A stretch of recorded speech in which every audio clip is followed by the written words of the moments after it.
বানপীড়িত অঞ্চলসমূহৰ বহু ঠাইত পানী শুকাইছে, কিন্তু শুকোৱা নাই দুৰ্গতৰ চকুলো। লখিমপুৰত ৰঙা নদীত পানী এৰি ৰং চালি নিপকুৱে, কিন্তু এতিয়াও কান্দি আছে বানে মহতিয়াই নাই ৰাইজে। ৰঙা নদীৰ পানীৰ খুন্দাত এনেদৰে ছিন্ন ভিন্ন হৈ পৰিল পহুমৰাৰ ৰাস্তা, এনেদৰে হালি পৰিল বা ভাগি গ'ল দোকান পোহাৰ ঘৰ দুৱাৰ। কোনোবা ব্যস্ত পৰিষ্কাৰ পৰিচ্ছন্ন কৰাত, আন কোনোবাই বিচাৰিছে নিজৰ হেৰুৱা সম্পত্তি। মুহূৰ্ততে নিপকুৱে শেষ কৰি পেলালে এই অঞ্চলবোৰৰ মানুহৰ জীৱনৰ সমস্ত আৰ্জন। নদীবান্ধৰ বিৰুদ্ধে লখিমপুৰ তথা ৰাইজৰ আন্দোলনক দিল্লী দিছপুৰে তিলমানো গুৰুত্ব নিদিয়াৰ পৰিণতি এয়া। নিপকো সৃষ্ট মৰিশালী এইখন। বানৰ পাছত মন্ত্ৰী বিধায়কে এই অঞ্চলবোৰত গৈ হায়ৈ বিয়ৈ কৰি ঘৰিয়ালৰ চকুপানী টুকে। একাংশই তাকে দেখি এয়াহে জনপ্ৰতিনিধি বুলি বান্দৰ চাপ দিয়ে। এয়া ধ্বংসলীলাৰ আৰম্ভণিহে। সন্মুখত গোটেই বাৰিষাটো আছে, আৰু বা কেইবাৰ পানী ধেমালি খেলে নিপকুৱে। ৰঙা নদী ভেটাৰ পাছত প্ৰতি বছৰেই নৈপৰীয়া জনতাই দুৰ্ভোগ ভুগি আহিছে। নিপকোৰ নামত বলি দিছে জীৱন, সা সম্পত্তি। এতিয়া হা হুমুনিয়া কঢ়াৰ বাহিৰে ৰঙা নদী পৰীয়া ৰাইজে আৰু কৰিবই বাকী। নিপকোৱে এনেকৈ যদি ৰাতি পানী এৰি দিয়ে কি হ'ব? চব একো মানে বচাব নোৱাৰা নিচিনা হৈছে। চব কলি হাঁহ আছিলে 50টামান, তাৰ 30টামান উঠিয়ে গ'ল। গোটেই অৱস্থাই নাই মানে এতিয়া। অৱস্থা মানে গাড়ীৰ অৱস্থা পাতি নাই আৰু। মোৰ গাড়ী দুখন মাটিৰ তলত সোমাই গ'ল। এইবিলাক ৰাস্তা নোহোৱা হৈ গ'ল, গাহৰি গুচি গ'ল, ছাগলী মৰিলে, হাঁহ কুকুৰাবোৰো ক'বই নোৱাৰি। বহুত অনিষ্ট হ'ল, ধান দি দিলে। ইপিনে বান বিধ্বস্ত অঞ্চলৰ কৃষকৰ অৱস্থাও তথৈবচ। বৰপেটাৰ বাঘবৰৰ দৃশ্যই মন্দিয়া, সত্ৰকনৰা, শিলচি, মৰাভাজ আদি অঞ্চলত ব্ৰহ্মপুত্ৰৰ পানীয়ে বুঢ়ালে হাজাৰ হাজাৰ বিঘা কৃষিভূমি। নষ্ট হোৱাৰ উপক্ৰম হৈছে ইৰি ধানৰ খেতি।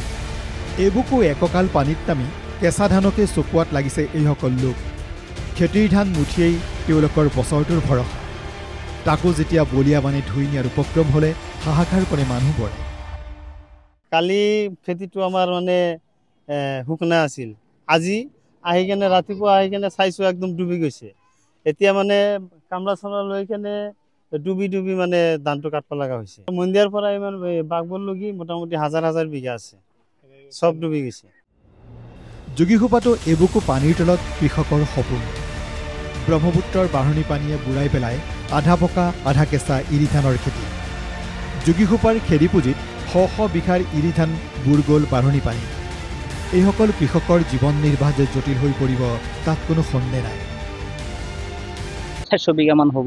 গৰবীয়া মানুহবিলাক খেতি বাতি কৰিছে, কাটব নোৱাৰিল। কিছুমান কাটছে, কিছুমান আছে। এটা হ'ল চাইনিজ ধান, ইৰি ধান যে কয়, এটা হ'ল তিতা। বৰাসহ সকলো নৈ উপনৈ বিপদসীমাৰ ওপৰেৰে বোৱাৰ পৰিণতিত কাছাৰতো কৃষকে দিনতে জোন তৰা দেখিছে। কাছাৰত বানপানীৰ কবলত পৰিছে 120খনৰো অধিক গাঁও। জিলাখনত এই পৰ্যন্ত 520 হেক্টৰ কৃষিভূমি জলমগ্ন। বিনষ্ট হৈছে শাক পাচলিসহ ধান খেতি। মূৰে কপালে হাত দিছে কৃষকে।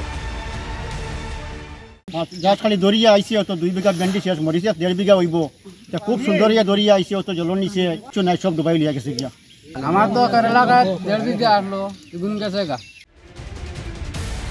গহপুৰতো কৃষক পশুপালক অনুৰূপ সমস্যাৰ সন্মুখীন হৈছে। ঘৰৰ গৰুহালৰ বাবে নাই এমুঠি ঘাঁহ। পোহনীয়া ভেড়া ছাগলীও ফালুকৰ হাঙিস্বৰূপ হৈ পৰিছে গহপুৰৰ দক্ষিণাঞ্চলৰ পশুপালকৰ বাবে। অৱশ্যে দুৰ্দশাগ্ৰস্ত এইসকল লোকক সামান্য সকাহ দিয়াৰ চেষ্টা চলাইছে গহপুৰ সমজিলা প্ৰশাসনে। পশুখাদ্য বিতৰণৰ ব্যৱস্থা কৰিছে প্ৰশাসনে। এয়াই জ্বৰে এৰিলেও কৰপতিয়ে নেৰা বানপীড়িতৰ অৱস্থা। Bureau report, NK TV।